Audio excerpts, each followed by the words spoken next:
Hey there guys, welcome to the second installment of the 10 HP Ironman Series. Following the previous episode, I reached out to a various number of social media platforms for feedback on the video, and to my surprise you guys were actually quite positive, giving me heaps of constructive criticism which I can actually work with to further develop the videos to the viewers' expectations. Furthermore, I'd like to explain my goals for the series, short-term and long-term, briefly, just before we get underway. Taking a look back on the previous episode, I didn't quite explain my goals and expectations of the 10 HP build I'm making. I plan to complete all the looming quests that have melee or area restrictions, such as Shadow of the Storm, Once More Favor and the Pirate Pete mini quest, in which I plan on moving on to Desert Treasure prereqs alongside the starting of Monkey Madness for the Western Province Medium Diary, in which I've uncovered a method for extensive chompy bird hunting while remaining 10 HP. I then plan on getting to 50 attack and going for the elusive Granite Maul, as I won't have to chance any combat experience and I should acquire it with relative ease. I will however go for 60 attack if I come across a pair of Dragon Claws from raids in the future. And finally, in the distant future, I also have the means to hunt nearly every pet in the game, including a method cultivated for 2 to 3 kills per hour on Armadil, giving me the chance at the Armadil Godsword. Now, without further ado, let's get right into the episode. So what we're doing here is we've got the main tailing us with the intentions of being a meat shield and taking out the Civil 42 Goblin Guard, leaving us free to enter and retrieve the lens mold for the observatory quest.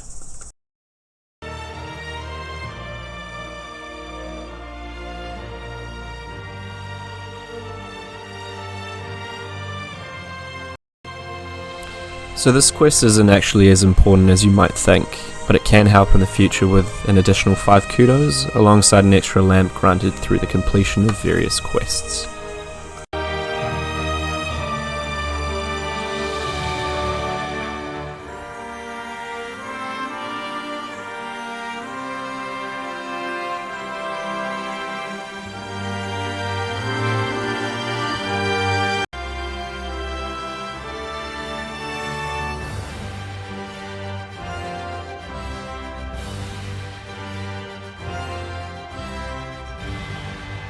Wonderful. That's one of the more luxurious quests out of the way, granting us 26 crafting and the ability to obtain max quest points at 10 HP, which will help with blocking certain Slayer tasks in the future. Sweet, so that's 40 agility. Can't quite venture into Mauritania yet, so in the meantime I think I'll smash out 50 fire making in preparation for Wintertod. Here we are hitting 50 fire making. We will however hold off on going until we have relative stats such as Herblore and farming at around levels 24 to 28, granting us the best yield we can actually utilise from Wintertod. We have run into a bit of money problems, so I decided to run down here and grab some money from the Gift of Peace, and so on and so forth.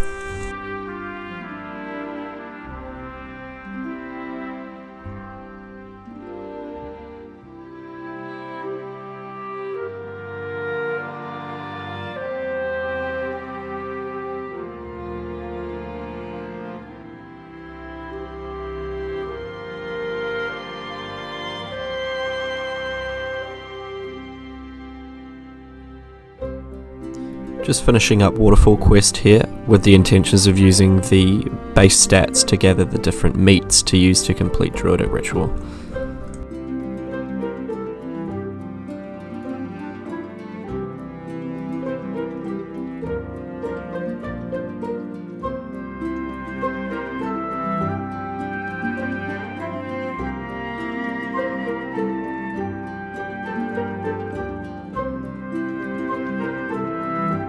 And here's the completion of the Waterfall Quest. Let's get on to combat.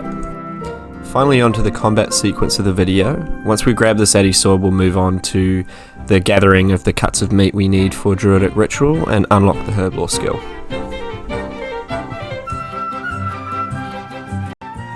So what I'm doing here is stalling my attack on the NPC between 0.6 to 0.1 seconds before it spawns, which in turn registers the damage dealt by the player before that NPC can calculate the damage dealt to itself, thus granting 0 experience.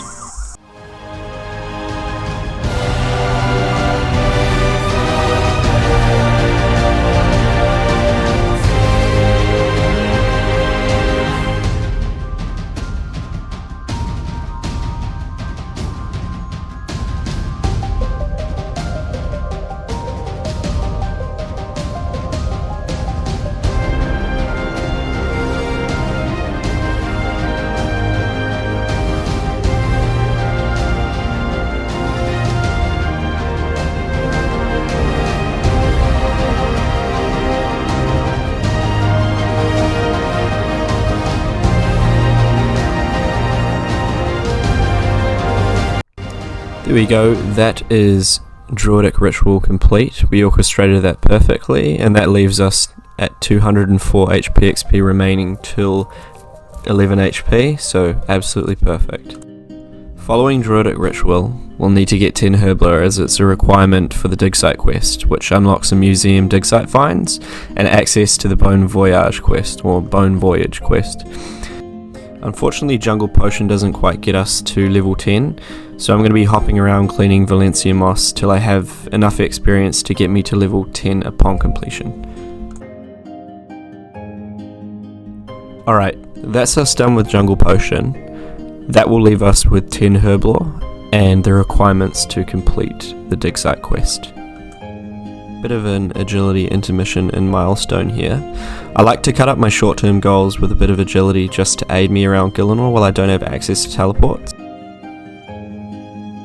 I decided to do Sea Slug, which I forgot to record, and fishing contests here to get the levels to start fly fishing, with the end goal of being able to barb fish to 74.9 strength and around 1.3 million agility experience.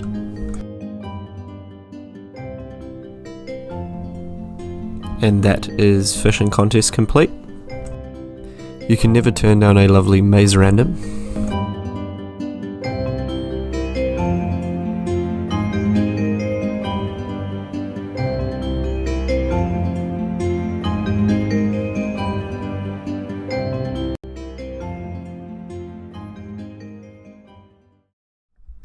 At this point I realised I needed to get on to finishing off my Graceful set and round up some money for the cannon and various other supplies for quest requirements and skills and so forth. This will give me access to late game content, specifically in the wilderness, that will be safer to tackle while I have a lower combat level, having a lesser chance of actually getting killed.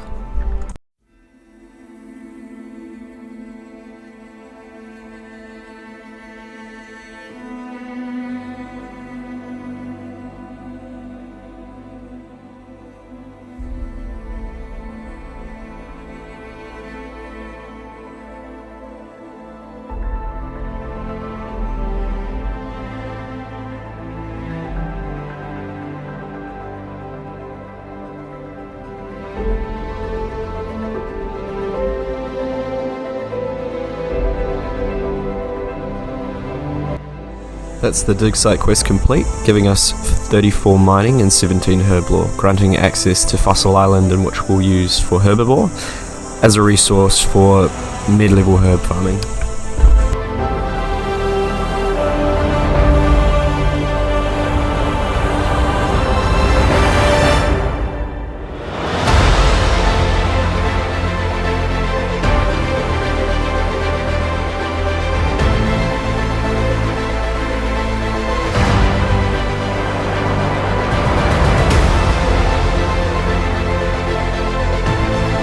And finally, that's the cannon acquired, unlocking a massive amount of content for us, forcing myself into a bucket load of motherlode mining for the ore to make cannonballs and gold for jewellery.